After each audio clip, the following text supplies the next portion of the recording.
Après plus de 5 ans d'attente, de nombreux reports, un chaos médiatique autour du film et surtout un budget faramineux de presque 220 millions, voire même plus selon certaines sources, eh bien The Flash vient enfin de sortir au cinéma. Le film de super-héros, voire même le film tout court le plus attendu de tout 2023. Et je suis allé le voir hier soir pour vous dire aujourd'hui si oui ou non il s'agit du pétard mouillé qu'on s'attendait tous à voir, ou bien si au contraire le film est à la hauteur de nos attentes et surtout de tout ce que nous ont survendu les Américains durant ces derniers jours.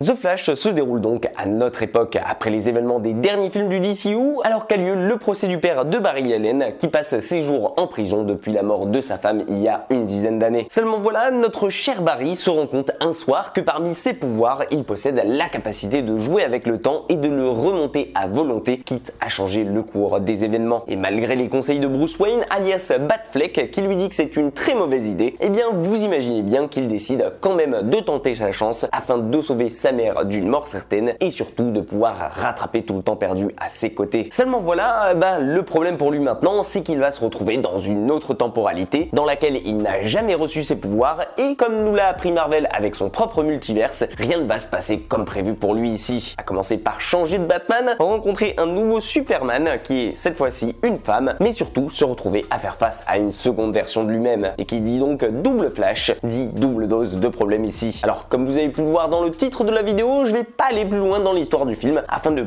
ne pas vous spoiler ni de vous gâcher le plaisir de la découverte par vous-même, car comme vous le savez, ce n'est pas le but de ma chaîne. En revanche, je vais attirer votre attention aujourd'hui du côté de la qualité de ce dernier, de sa nécessité ou non au sein du DCU, mais surtout de ce qu'on se demande tous, à savoir vaut-il réellement son titre de meilleur film de super-héros comme l'ont récemment estimé ceux qui ont eu l'occasion de le voir en avant-première, ou bien au contraire est-il le film le plus surcoté de l'année? Et bien de ce côté-là, j'ai ma petite idée, mais pas sûr qu'elle plaise à tout le monde. Car en effet, on ne va pas se le cacher, c'est pas le film le plus beau que vous aurez l'occasion de découvrir au cinéma cette année. Surtout après un superbe Gardien de la Galaxie 3. Et c'est même tout l'inverse, malheureusement, qui va se produire ici. Et tout comme le laissait présager ses passages dans les bandes annonces, et bien malheureusement, c'est même très moche plus d'une fois. Et quand je dis ça, je pense pas à une scène d'action en particulier dans le film, mais bel et bien à 95% de ces scènes d'action qui font tâche à cause de sa CGI et de sa VFX très années 2010 et qui n'ont pas eu le temps d'être fini du tout. À un tel point même que je trouvais ça